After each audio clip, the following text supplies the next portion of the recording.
Hey, transformational prevention again. Oh my. I know you love me, that's so comforting. Won't you, you want me, take my hand and know me better. I know you love me, that's so comforting. Won't you, you want me, take my hand and know me better. I know you love me, that's so comforting. But we are stuck except you take my hand and know me better. Hey, know me better, love me better. Hey, take me better, love me better. It's the transformational prevention show with Mute Olori.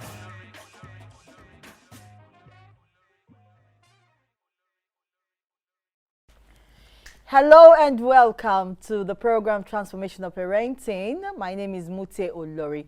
On the Transformational Parenting show, it's all about the family. Our focus is to build you, to transform you so that you are equipped enough with the right skills, with the right tools to parent in the 21st century. The truth is, parenting is in the 21st century has become a global phenomenon. Everybody is talking about what best to do. How do we understand the children of this generation? What is our role as a family in the total rebuilding of every society? So this program, the Transformational Parenting, will be asking those questions and answering those questions as we go on the show. Remember, the family is the bedrock of every society. If we get it wrong with the family, we definitely get it wrong with society. You will agree with me with the vices that we have now. We need to restructure. We need to transform. We need to look at another dimension of parenting. Have we lost it? Where did we miss it? These are the questions this program will try to answer. Well, we will be bringing you guests, coaches, mentors, people who have experienced, who have gone through the falls and been able to rise, or who need answers to their own questions. We will be bringing them to this show, real time, real life, so that together we will rebuild, we will heal, and we will, of course, celebrate our little victories when we get it right. So I will take a short break. When I come back, you will be meeting my guests. And my name again, Mute Olori, your parenting coach. Don't go away, be right back. It's the transformational prevention show with Mute Olori.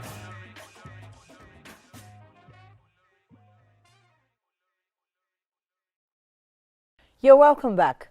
On today's episode, we're going to be exploring the importance of the family in the society, focusing on answering the questions on the role of the family in society. Do we as couple have our children and parent just for us only, or our parenting is because we want to add value into society? So what is the role of the family in civilization? And to answer the question today is my guest on the show. He is a prolific writer, a teacher, a speaker, and a motivational source of manhood. Why did I say that? Because he's been looking at what is the purpose of man in society, in the family, and why has God created you as a man? What is your role? What are you supposed to be doing in your family? So he is the main leader of his Treasure House International Ministry, and he's been into men's mentoring. So he's the right person, I think, that will be taking us through answering this question about the role of the family in civilization. Please join me to welcome Mr. Benjamin Wesley. Thank you for being my guest. Thank you very much, Auntie Mute. I like to call you Auntie Mute. It gives me a sense of being in the presence of family. Thank you very much for having me on the show today. Thank you so much. And so we'll be looking at the role of the family. What actually, when the family created, the reason behind the word family, do you think we're really doing what the family is created to be? Are we playing the role that as a family we are meant to play? Or do we really understand the concept of family? Okay, I'll start by answering the second leg of the question and go back to the first, but I thank you for that question. This is a very germane question in our time today, and I can straight out tell you that we are far away from what the family was meant to be. And the family is principally supposed to be a nursery, the way you have a plant nursery. You plant little seeds and then they grow, and then you nourish them and you cause them to flourish and to grow, some of them into very big trees, and some of them eventually flower producing trees that they bloom and they gloom, and we enjoy their fragrance and their aesthetic beauty. And so the family is an environment where leadership and humanity is prepared before an individual, whether it is a male or female, goes out into society. This is the place of preparation. But sadly, answering the second leg of the question, we have deviated so far away from that today, such that most families are dysfunctional, and they produce dysfunctional individuals who go and hold political office, leadership positions in very top level companies, influence in the economic and market space. And we find that today you find that someone who's a Fortune 500 CEO, and the next thing you hear, he has moral issues that he can't deal with. That is a reflection of a missed effort in the family circle, because the family is the pool where the society gets its leaders, its politicians, its emirs, its business moguls. That is where it comes from. So if we miss it at the family, we're definitely not going to get it right in the society. Okay, there was a time where raising a child was more of a community effort than just an individual effort. What changed? Well, change is inevitable. Like they say, change is the only thing that is consistent. Times have changed, and values have changed, and morality has changed, and life used to be about black and white, but today you have gray, you have indigo, you have all sorts of colors in between, and so nothing is really set as it used to be. It is as I feel it now that I do it. And so we have deviated from established virtues and values in society that are common across humanity. We have now come into what we want narcissistically, that is on a selfish basis. This suits me. I don't care how it affects you or my neighbors. And this is where we deviated from. Back in the days, like you said, as a young kid, if you mess up in the community, any elder can discipline you. Exactly. And your parents will be very glad. But today you touch somebody's child, they'll get the police on you. I know parents who have gone to school to arrest teachers who have disciplined their children. You know, because we have overprotected our children. Now they have not learned the necessary life skills to be functional and efficient and useful in society. So we are no longer a communal people. We're now more an individualistic people. Would you say that that is a fallout or an outcome of certain way we were parented before, and we're trying to avoid the effect of certain experiences, and that's why we are doing things differently now? I would say yes and no. Yes, our parents raised us and parented us in the way they knew how to. And when I bring it back to Africa, we're communal people, we're cultural people. And you know, corporal punishment was very popular, and deprivations and all kinds of disciplinary measures were applied by our parents in those days to raise us. But you know, the knowledge-based society that we have today has exposed us to what happens in other climes. And our quest for something new has driven us beyond the point of moral balance. And now we have gone over what is morally acceptable in terms of having a balance. And we are now raising children differently, but we are seeing problems that we didn't see with us when our parents were raising us, and we're wondering why these problems are coming.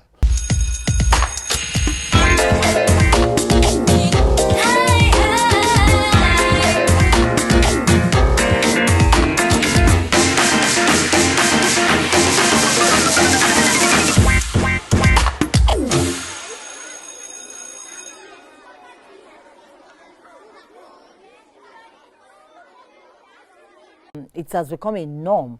In this COVID period, we realized that rape became an issue.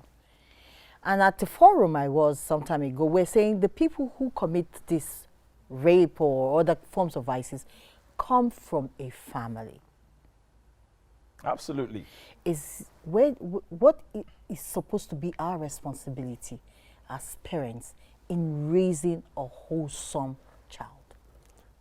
That is such a broad and a deep question, but I'll just try and encapsulate it.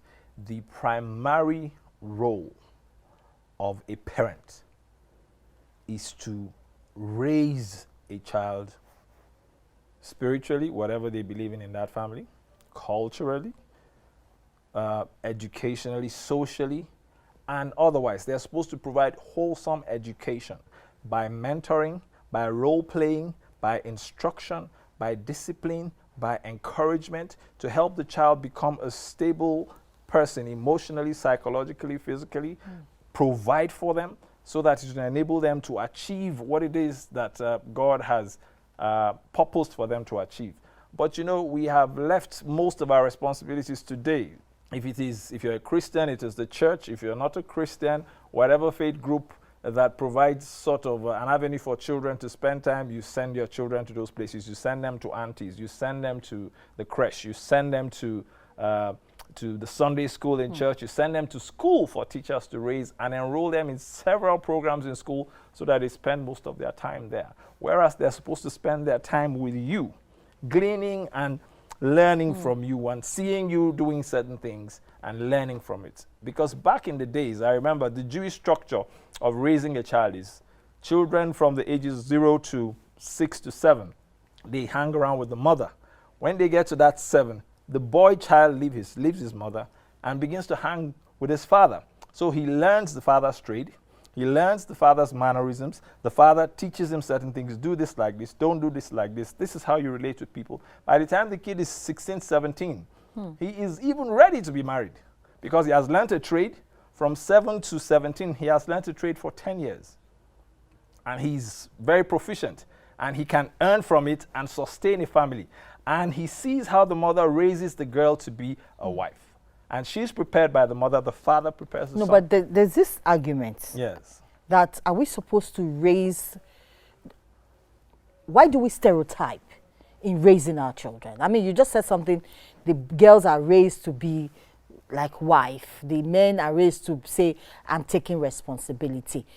Are we supposed to stereotype, you know, in a family when we're raising our children? Typically, yes or no. Stereotyping is cast in a particular mode. But the way we're supposed to, the way we were raised, it wasn't stereotypical. And the explanation I gave earlier is just basically a model, because the child is intrinsically different from the father. They may not like what the father liked in his lifetime, but the father has certain globally accepted and uniform values to invest in that child. So the stereotyping is in terms of those things. You have to be tolerant, you have to be accommodating, you have to show sympathy and empathy, you have to show kindness. These are the stereotypical raising of a child. But in terms of the peculiar nature of particular children, some of them are phlegmatic, some of them are choleric, some of them you have to now make the balance as you go. But love is love everywhere in the world, and you need to teach your child love in the way that he will understand. So we should teach the children on the same pedestal. We should teach not them because one is a male or the other one is a female. Absolutely Teach not. the boy to cook just the way you teach the girl Teach him to to clean. cook. Okay, awesome. Now, I'll take a short break, and when I come back from this break, we'll be addressing now how should the family position itself to make society a better place. Okay. All right. Okay, so I'll take a short break, and I'll be right back. Please do not go away. It's still the Transformational Parenting Show.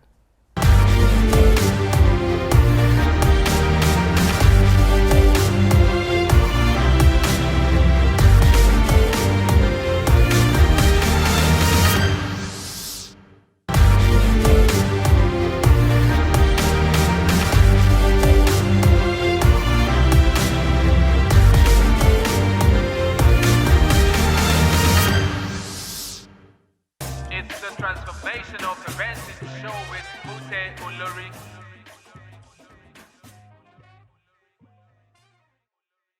You're welcome back.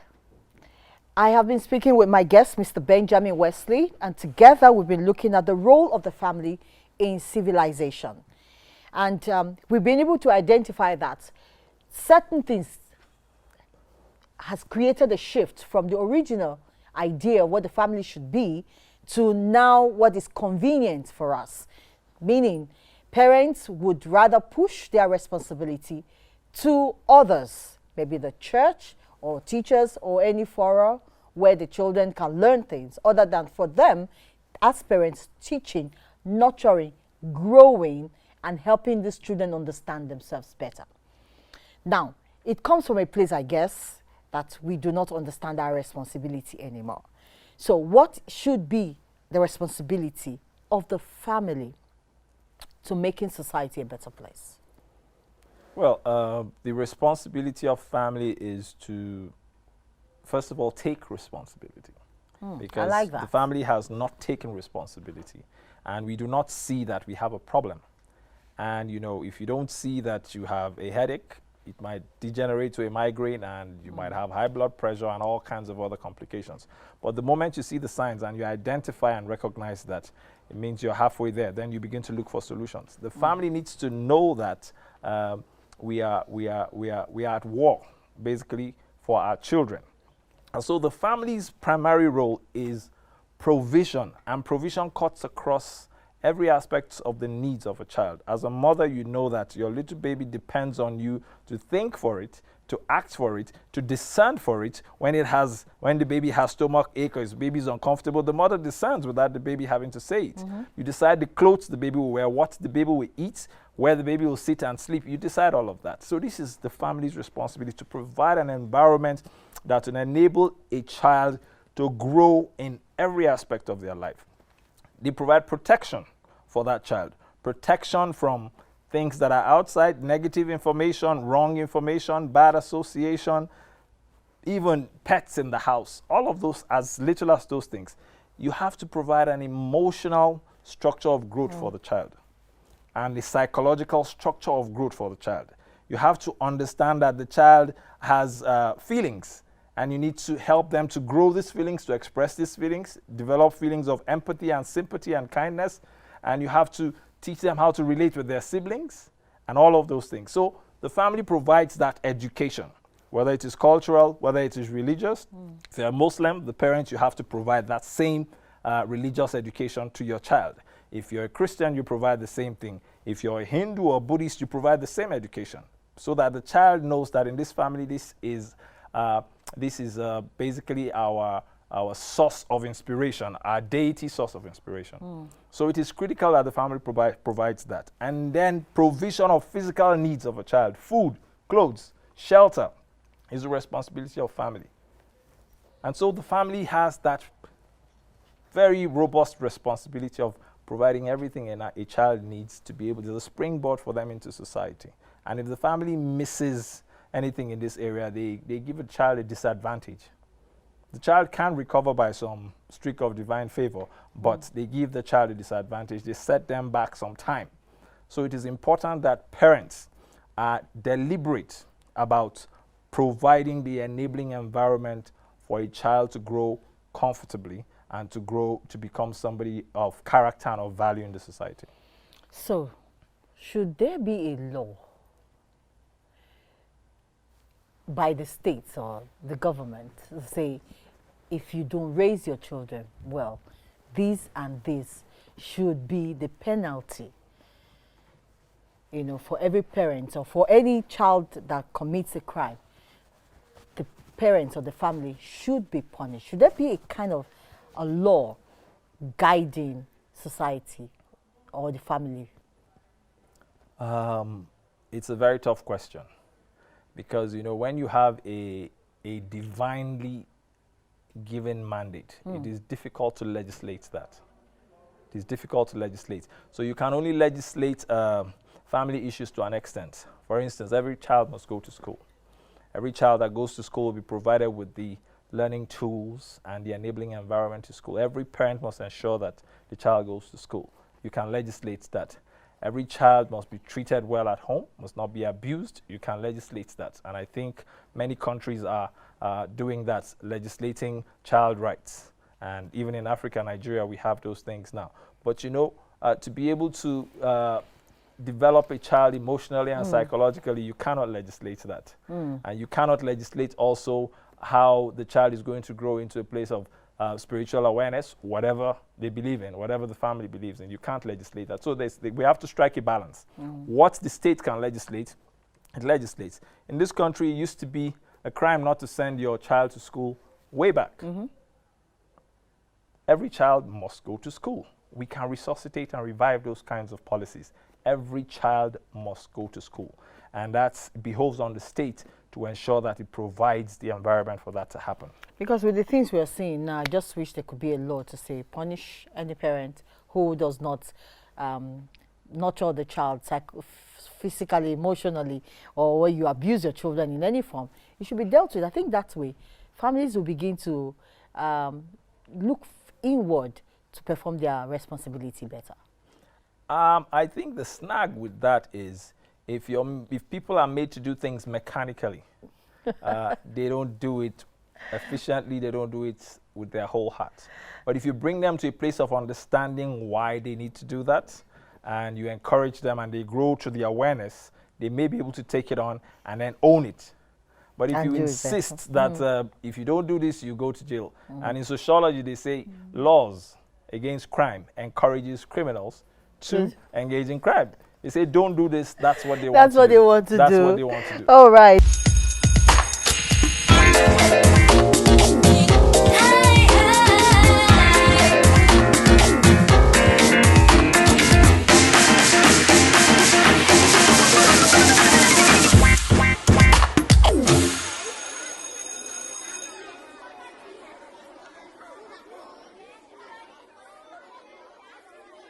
As a parent, what are the regrets you would say you've experienced in your parenting, and how has it, would you think that those regrets affected those around you who you've had cause to mentor in life?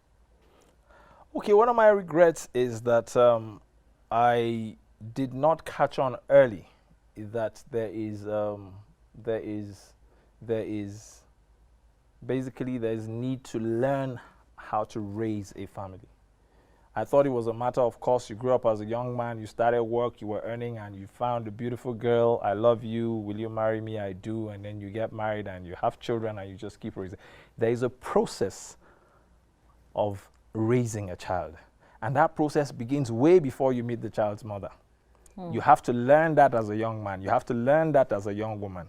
And I didn't get the benefit of that. So I learned falling down and getting up and falling down and getting up. I'm speaking to the fact that there's a need for individuals to get training for parenting. It doesn't come naturally. You are equipped for it, but the expression of the capacity you have to learn. There are people who are trained today in those areas. You, for instance, are a teens coach and a parents coach. People should come and spend time and learn how to understand their children and to raise their children according to their peculiar differences so that every child can flourish. Thank you very much for bringing that up. My guest, Mr. Benjamin Westling, is a prolific teacher, speaker, trainer, and a motivational and inspiring person who has spent over 2 decades focusing on building the man, building you as a man, and to take responsibility for your family. And once we're able to take responsibility for our family, society will become a better place. And he's really done a great job throwing light on the role of the family in civilization. So as a parent, you have the responsibility to raise your child for the emotional, psychological, even spiritual development of your home. And if we get it right there, we'll be able to help society get it right. Thank you very much for being my guest. Yes. Next week we'll be here to talk about something very important, interesting, and exciting as it pertains to us as parents, transforming ourselves so that we can better transform our children. You know, you can't give what you don't have. So if you want to have peace in your home and you want to raise children who will become leaders of the society tomorrow, it begins with you transforming yourself, because leadership is influence. My name is Muti Olori. Join me again next week. Bye-bye.